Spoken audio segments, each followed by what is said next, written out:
तो बात करते हैं 13 जनवरी 2025 की, जहां संगम नगरी प्रयागराज में महाकुंभ मेले की शुरुआत होने जा रही है।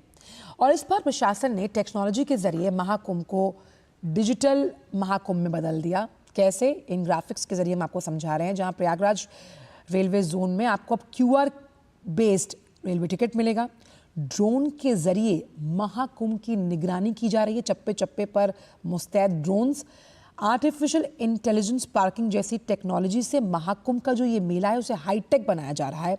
आप वहाँ अगर पार्किंग करते हैं सरकारी पेमेंट प्लॉट्स पर, तो फास्टैग के जरिए भी आप पेमेंट कर सकते हैं। Artificial intelligence powered integrated command और कंट्रोल के सेंटर्स बनाए गए हैं। और इनका मकसद क्या है? क्योंकि AI बेस्ड ड्रोन और वाटर सर्विलांस सिस्टम भी तैनात हैं। इनके जरिए सर्विलांस को और मजबूती मिलेगी। श्रद्धालुओं की सहायता के लिए बहुभाषी चैटबॉट भाषिणी की सुविधा अब मौजूद है।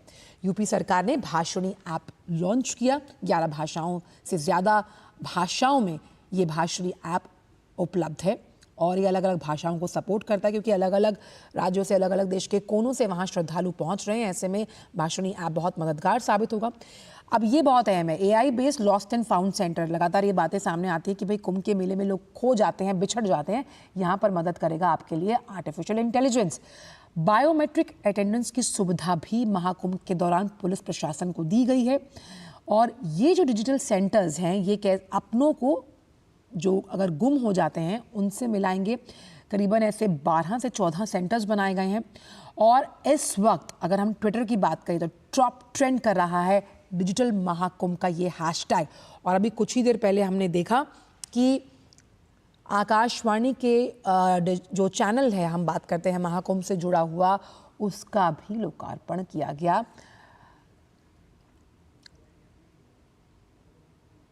उत्तर प्रदेश के मुख्यमंत्री द्वारा। और इसी पर बात करने के लिए बेहद खास मेहमान हमारे साथ जुड़े हुए हैं आचार्य देव साहब, को फाउंडर वामा.ऐप। आचार्य जी, आपका बहुत बहुत स्वागत है। सवाल मेरा यही है कि महाकुंभ को डिजिटल बनाने के लिए कई कदम उठाए गए हैं, तो हम साफ तौर पर मान रहे हैं कि इस बार का जो महाकुंभ है वो तकनीकी गुणवत्ता से लैस होने वाला है। तो सबसे पहले सभी दर्शकों का हार्दिक अभिनंदन। मैं आचार्य देव वामा.ऐप से। तो जैसे हम लोग भी डिजिटल काम कर रहे हैं, और आपने कहा ही, मैं सुन रहा था, आप बोल रही थी कि डिजिटली हम लोग बहुत आगे बढ़ चुके हैं। गवर्नमेंट का सबसे ज़्यादा फोकस डिजिटल से सॉल्व करने का है।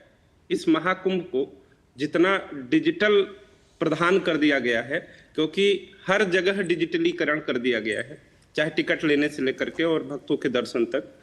उसी क्रम में आप देखेंगे कि जितने भी संत लोग आए हुए हैं, जो महामंडलेश्वर हैं, संत हैं, जिनका बहुत बड़ा टेंट लगता है और ये सारी व्यवस्थाएं करते हैं खाने पीने रहने की लोगों की, जिस पे समाज को कल्याण की भावना से वो लोग काम करते हैं। कोई उनका पर्सनल वो नहीं होता है, तो वो लोग भी डिजिटली जा रहे हैं एक तरीके से। मैं आपको आगे बताऊंगा कि कैसे जा रहे हैं। जी, हमारे साथ शैलेंद्र मिश्र भी जुड़े हुए हैं, हमारे संवाददाता, और प्रयागराज में ही मौजूद हैं। अगर हम शैलेंद्र का रुख करें और वो हमारी आवाज़ सुन पा रहे हैं। शैलेंद्र, साफ तौर पर इस बार का जो महाकुंभ है, जहां डिजिटल तकनीक तो है ही, वहीं ये संस्कृति का अद्भुत संगम भी है। और ख़ास तौर पर आर्टिफिशियल इंटेलिजेंस की मदद से इस पूरे महाकुंभ को हाईटेक बनाया जा रहा है। देखिए, ये आंचल, ये दिव्य भव्य और डिजिटल महाकुंभ इसलिए ही कहा गया है, और ऐसे ही नहीं कहा गया है। 192 किलोमीटर ऑप्टिकल फाइबर लाइन मेला क्षेत्र में बिछाई गई है, जो ऑप्टिकल फाइबर बेहद ज़रूरी होता है।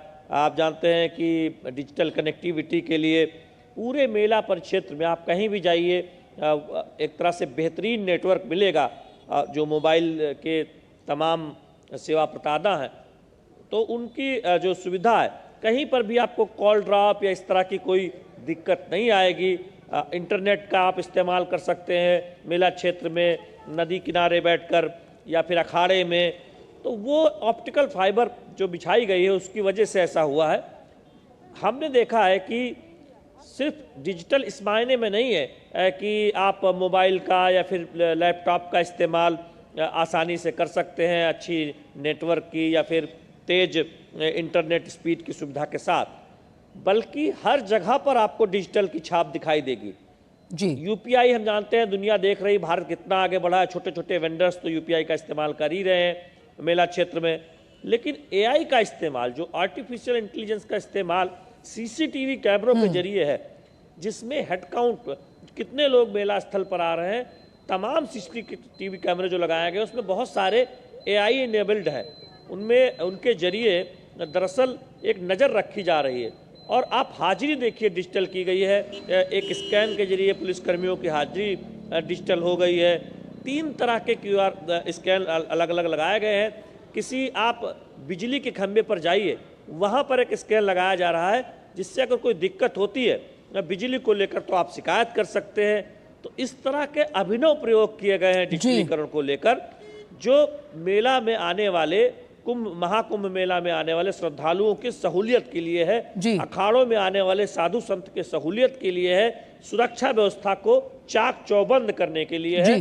प्रशासन ने हर संभव तकनीक का इस्तेमाल इस पूरे मेला परिक्षेत्र में किया है, तो ये बहुत बड़ी बात है, इसीलिए इसे डिजिटल महाकुंभ भी कहा जा रहा है। वहीं शैलेंद्र, क्योंकि सबसे ज़्यादा अगर हम कुंभ की जब बात करते हैं तो खोया पाया, और उसको भी सुदृढ़ करने के लिए कि भाई अगर कोई आपका अपना वहाँ खो जाता है, भगवान ना करे, तो डिजिटल सेंटर्स बनाए गए हैं। इसके बारे में जानकारी दीजिए, क्योंकि करीबन 40 करोड़ से ज़्यादा जो श्रद्धालु हैं, जो साधु हैं, उनके पहुँचने की उम्मीद इस बार के महाकुंभ में जताई जा रही है। जी देखिए, मैं थोड़ा इससे पहले से शुरुआत करूंगा कि महाकुंभ आने की अगर कोई योजना बनाता है तो वो कैसे आ सकता है।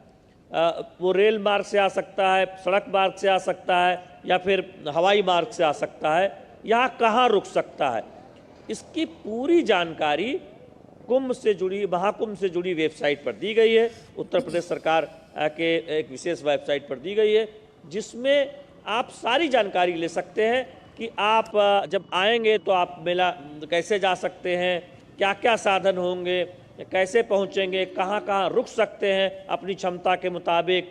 टेंट सिटी है, डोम सिटी है, तमाम अखाड़े हैं, शहर में जो होटल है, इन सब की पूरी जानकारी दी गई है एक जगह पर। तो यानी आप एक डिजिटल क्लिक पर बैठे हैं, आप एक क्लिक पर सारी जानकारी ले लें, और मेला परिक्षेत्र में जब कोई आता है, अगर किसी परिवार का कोई छोटा बच्चा या फिर कोई बिछुड़ जाता है, तो उसकी पूरी जानकारी डिजिटल कर दी गई है। यानी आप कोई भी पहुंचेगा जहां पर खोया पाया विभाग या इस तरह के जो अलग अलग काउंटर जहां लगाए गए हैं, तो उनकी पूरी जानकारी डिजिटल प्लेटफॉर्म पर होगी कि फला व्यक्ति या इस तरह का कलर या इतना उम्र, लड़का या लड़की, बुजुर्ग, वो फिलहाल यहाँ पर है।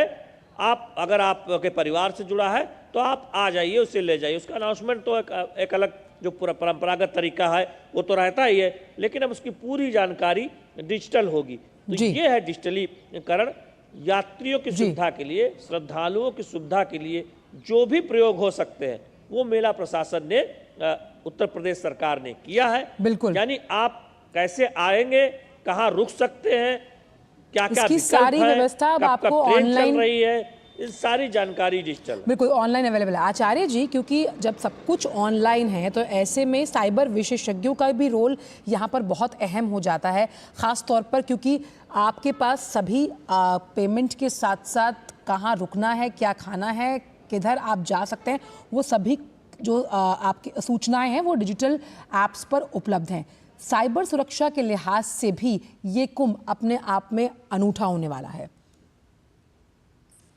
जी, क्योंकि गवर्नमेंट का सबसे बड़ा फोकस ये है कि जो भी भक्त हैं, जो घर बैठे हैं या जो मेला क्षेत्र में जा रहे हैं दर्शन करने, स्नान करने, उनके साथ किसी तरीके का फ्रॉड ना होने पाए, क्योंकि सबसे ज़्यादा हमारे यहाँ भक्तों को ही ठगा जाता है। तो गवर्नमेंट का बहुत बड़ा अपना एक विभाग उन्होंने बनाया हुआ है, जिसमें से साइबर जो इस तरीके के लोग होते हैं उनको ताकि रोका जा सके, और जो भी भक्त जा रहे हैं उनको बेहतर सुविधाएं प्रदान की जा सके। और जो देखिए, जैसे मेरा भी ऐप है, अगर मैं अपने ऐप के बारे में थोड़ा सा आपको बता दूं, तो हम लोगों ने अभी साधु संतों के साथ मिल करके, बड़े बड़े महामंडलेश्वर के साथ जब मैं मिला तो उन्होंने बताया कि इस बार की जो हमारी पूजाएं हैं, अनुष्ठान हैं, जो यज्ञ हैं, वो आप अपने ऐप के माध्यम से कैसे विदेशों तक पहुंचा सकते हैं। जो हमारे विदेशों में बैठे हुए भक्त हैं उनके तक आप कैसे पहुंचा सकते हैं। तो हमारा ऐप इस पे भी बहुत तेजी से काम कर रहा है। लगभग 10 से 15 ऐसे महामंडलेश्वर हैं जिनके साथ हम टच में हैं और हम आगे उनके लिए काम करने जा रहे हैं। तो कहने का मतलब यह है कि जो साधु संत हैं उनके माइंड में कहीं ना कहीं पूरी तरीके से डिजिटल आ चुका है कि डिजिटल ही हम आगे जाएंगे तभी मेरा बिल्कुल। और ये एक अद्भुत मिलन है जहां हम श्रद्धा, संस्कृति के साथ साथ सद्भाव और टेक्नोलॉजी को भी जोड़ रहे हैं।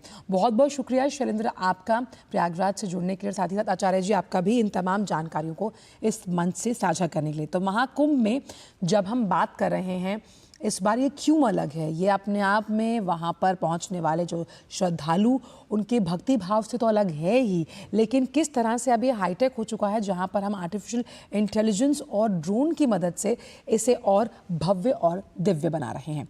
वक्त थोड़ी सी ब्रेक का है, ब्रेक के उस पार भी खबरों का सिलसिला